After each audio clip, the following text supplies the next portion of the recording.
Hello friends, welcome back to our YouTube channel. अभी हम लोग यहाँ पे एशियन पेंट्स लिमिटेड की एनालिसिस करेंगे और इस एनालिसिस में देखेंगे नेक्स्ट वीक में।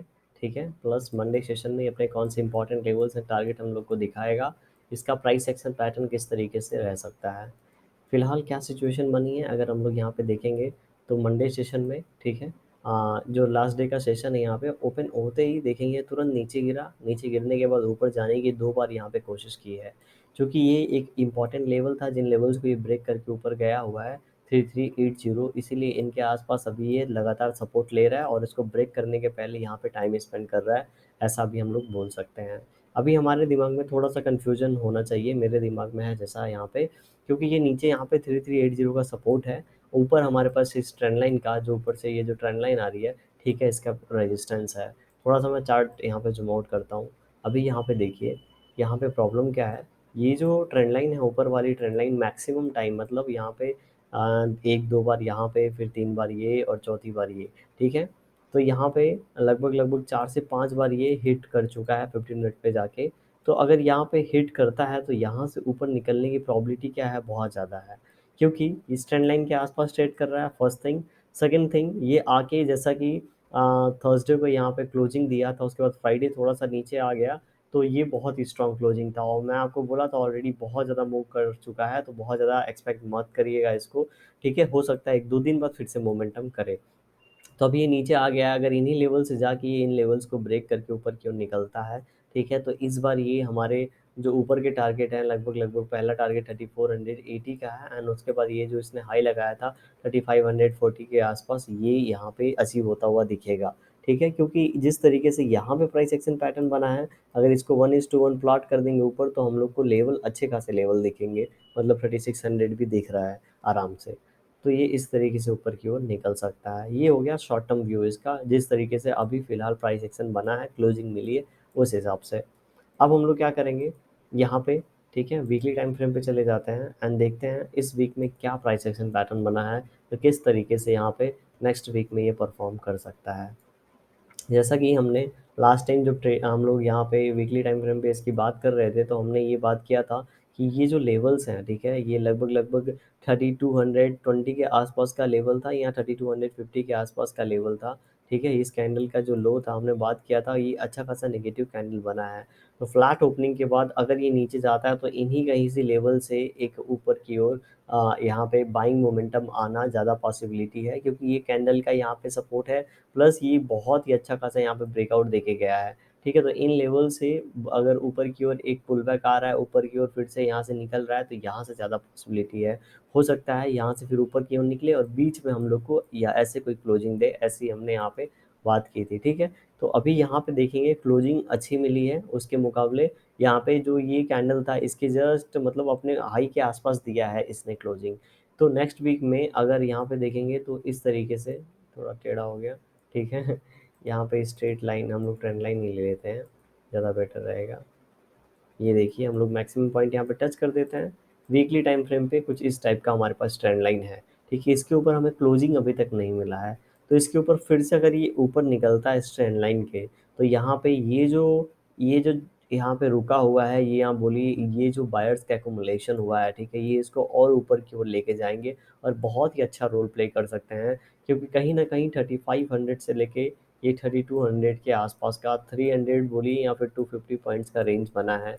तो जिस पॉइंट के आसपास ये ट्रेड कर रहा है, अगर यहाँ से 3500 से ऊपर जाएगा तो 37 और 50 तक का हम लोग को टारगेट देखने को मिल रहा है कि नहीं, तो ये टारगेट हम लोग को ऊपर की ओर देखने को मिल सकता है। नीचे की ओर बोलेंगे तो नीचे की ओर 2330 का जो लेवल है, इसका ऑलरेडी यहाँ पे देखेंगे दो बार ये टेस्ट हो चुका है। ठीक है, वीकली टाइम फ्रेम पे दो बार यहाँ पे सपोर्ट ले रखा है, क्लोजिंग अच्छी मिली है, तो मुझे नहीं लगता इस वीक में ये जाके इस लेवल को ये ब्रेक करके नीचे की ओर निकल जाए। ठीक है, क्योंकि मैं आपको ये ऐसा इसलिए बता रहा हूँ, जिस तरीके से यहाँ पे बायर्स आए हैं और इसको ऊपर की ओर लेके गए हैं, ठीक है, तो प्रॉबिलिटी यहाँ पे जो नज़र आ रही है इसके अंदर कैंडल बनाने की ज़्यादा आ रही है। ये जो ट्रेंड लाइन है और ये जो हमारा यहाँ पे ओपनिंग प्राइस है, इनके बीच में ही कहीं एक कैंडल बनाने की प्रॉबिलिटी कुछ ज़्यादा नज़र आ रही है, जिस तरीके से यहाँ पे प्राइस एक्शन पैटर्न बना है। हमने पहले भी बात किया था, बहुत ही अच्छा मोमेंटम मिल चुका है ऑलरेडी, अभी इसको यहाँ पे रुकना चाहिए, इंतज़ार करना चाहिए, और अगर ऐसे कोई प्राइस एक्शन बना के यहाँ पे निकलता है तो हम लोग इसको फिर से बाई कर सकते हैं, ठीक है। तो अभी वैसा ही सिचुएशन बन रहा है, तो फ्यूचर में आने वाले 1-2 वीक के बाद अगर यहाँ पे ब्रेकआउट मिलता है तो प्ले ज़रूर करेंगे, क्योंकि ये उस फ्लो में हो सकता है ऑल टाइम हाई लगा दे, ठीक है। क्योंकि यहाँ से निफ्टी जिस लेवल और बैंक निफ्टी जिस लेवल पे है, अगर वहाँ पे कहीं सपोर्ट मिलता है उनको और ऊपर निकलते हैं तो ऊपर जाएंगे, तो यहाँ पे भी बाइंग हैपनिंग होने के चांसेस होंगे, तो ये ऊपर की ओर ये भी निकलेगा अगर वो वहाँ से ऊपर की ओर निकलते हैं तो। ऐसा सिचुएशन कोइंसिडेंट होता है, जब भी वो ज़्यादा भागेंगे तो हो सकता है ये भी अच्छा खासा ऊपर की ओर निकले, ठीक है। ये एक अच्छा स्टॉक है, तो यहाँ पे भी बाइंग हो तो वो नीचे से ऊपर जाएंगे, लेकिन ये ऊपर से ही ऊपर जाएगा, समझ रहे हैं। तो ऊपर से ऊपर जाएगा तो इसके ज़्यादा ऊपर निकलने की ज़्यादा प्रोबेबिलिटी यहाँ पे बनती है। तो ये नेक्स्ट वीक में ऐसा ही मोमेंटम हो सकता है। अगर सेलिंग आती भी है तो ये 2320 तक ही होना चाहिए, ऐसा इतना बड़ा नेगेटिव कैंडल यहाँ पे नहीं बनना चाहिए, क्योंकि अगर यहाँ पे इतना बड़ा बहुत ही बड़ा नेगेटिव कैंडल बन रहा है जिस हिसाब से यहाँ पे अभी मैंने ऐसा ये नेगेटिव कैंडल बनाया और क्लोजिंग हम लोग को इसके 3200 के नीचे मिल रही है, फिर तो ये बहुत ही ज़्यादा स्ट्रॉन्ग सेलिंग हो जाएगा, इसको पैनिक सेलिंग बोलेंगे। और ये वाली जो सेलिंग होगी फिर लगभग लगभग हो सकता है ये इसको 2900 के आसपास ला देगी, ठीक है। क्योंकि इतना बड़ा अगर यहाँ पे कैंडल बना, ठीक है, तो ये 2900 के पहले फिर रुकेगा नहीं, हो सकता है 2-4 वीक के बाद गिरे, लेकिन फिर ये 2900 के आसपास आएगा, लेकिन ऐसा भी मुझे लग नहीं रहा है। ऐसा फिर भी अगर नेक्स्ट वीक में हो गया तो फिर आप नीचे का ही प्लानिंग करिएगा, ऊपर का फिर प्लानिंग बहुत ही मुश्किल होगा करना यहाँ पे, क्योंकि क्लोजिंग 3200 के नीचे बहुत ही बड़ा यहाँ पे रेड कैंडल बन जाएगा, समझ रहे हैं। तो इस तरीके से प्राइस एक्शन हो सकता है। डेली टाइम फ्रेम पे चलते हैं अब। डेली टाइम फ्रेम पे हम लोग को क्या दिख रहा है, इस वाली ट्रेंड लाइन को भी हम लोग डिलीट कर देते हैं। डेली टाइम फ्रेम पे हम लोग को दिख रहा है एक बड़ा कैंडल, उसके अंदर इनसाइड कैंडल।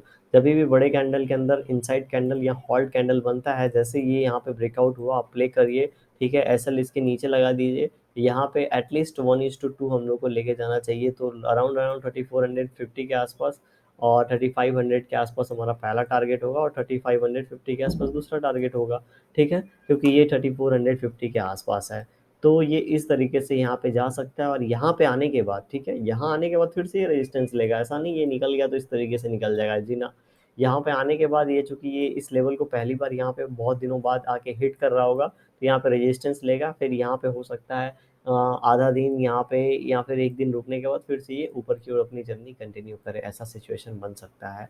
अगर यहाँ पे सेलिंग आती है और मान लेते हैं ये अपने लो को ब्रेक करता है ऐसे नीचे, तो फिर से हमें इन्हीं लेवल के आसपास 3300 के आसपास से फिर से बाइंग हैपनिंग देखने को मिलेगा, और ये रेंज बहुत ही नैरो हो जाएगा, फिर ये उसके ऊपर की ओर ब्रेकआउट होने के चांसेस बढ़ जाएंगे। अगर गैप डाउन ओपनिंग हो जाता है मंडे को तो क्या होगा, अगर गैप डाउन ओपनिंग मंडे को 3200 के आसपास होता है, ठीक है, तो देख रहे हैं कितना पॉइंट हो गया, 100 पॉइंट के आसपास का गैप डाउन होगा। 100 पॉइंट्स के आसपास का गैप डाउन हुआ तो थोड़ा सा यहाँ पे पैनिक सिनारियो बन सकता है, ठीक है। पैनिक सिनारियो इसलिए बन सकता है, तो पैनिक में भी ये बहुत ज़्यादा नीचे नहीं जाएगा, इन लेवल से 30-40 नीचे जाएगा, उसके बाद हो सकता है कहीं क्लोजिंग ऊपर आके दे दे, ऑलरेडी अच्छा प्रॉफिट हो रहा होगा, ठीक है, सेलर्स को, तो हो सकता है प्रॉफिट अच्छा दे दे। और यहाँ पे ये जो है हमारे पास सपोर्ट, ये भी एक फिर से बाइंग का बाइंग को यहाँ पे फिर से, ठीक है, ट्रिगर कर सकता है, तो ये इस तरीके से यहाँ पे प्राइस एक्शन बना सकता है। अभी हम लोग 15 मिनट टाइम फ्रेम पे चलते हैं और अपने लेवल्स एंड टारगेट देख लेते हैं दोस्तों। तो वीडियो पसंद आ रही होगी तो ज़रूर लाइक कर दीजिएगा, आप चैनल पे नए होंगे सब्सक्राइब कर सकते हैं। और ये जो अभी लेवल्स एंड टारगेट हम लोग देख लेते हैं, तो अभी देखिए यहाँ पे जब तक 3378, ठीक है, 3300 अगर 78 नीचे की ओर ब्रेक डाउन होता है, तो इस हम लोग को जो नीचे की ओर टारगेट देखने को मिल सकता है वो लगभग लगभग हम लोग को अराउंड अराउंड देखने को मिलेगा 3363 के आसपास, ठीक है, 3363 के आसपास हम लोग को टारगेट देखने को मिलेगा नीचे की ओर। ऊपर की ओर बात करेंगे तो अगर ये यहाँ पे अपना 3424 3424 का लेवल निकालता है, तो ऊपर की ओर हम लोग जो टारगेट यहाँ पे देख सकते हैं 3438, ठीक है, 3438 का हम लोग पहला टारगेट देख सकते हैं यहाँ पे। एंड जो सेकंड टारगेट हम लोग ऊपर की ओर देख सकते हैं वो रख सकते हैं हम लोग 3448 का, ठीक है, 3448। तो यहाँ पे 3424 को ब्रेक करता है तो 3430 पहला टारगेट, 3448 दूसरा टारगेट। नीचे की ओर भी हमारे पास यहाँ पे एक लेवल है, 3378 ब्रेक करता है तो 3363 का हम लोग को नीचे की ओर टारगेट देखने को मिल सकता है। अभी देखिए वीडियो हो सकता है हर मंडे को या ट्यूसडे को थोड़ा लेट पोस्ट हो, लेकिन मैं पोस्ट ज़रूर करूँगा। ठीक है? तो लेट पोस्टिंग के लिए फिर ट्राई करेंगे फिर से जल्दी पोस्ट करने का। चैनल पे नए होंगे आप सब्सक्राइब कर सकते हैं। इसी तरीके की हम लोग यहाँ पे वीडियो पोस्ट करते रहते हैं। Thank you for watching this video.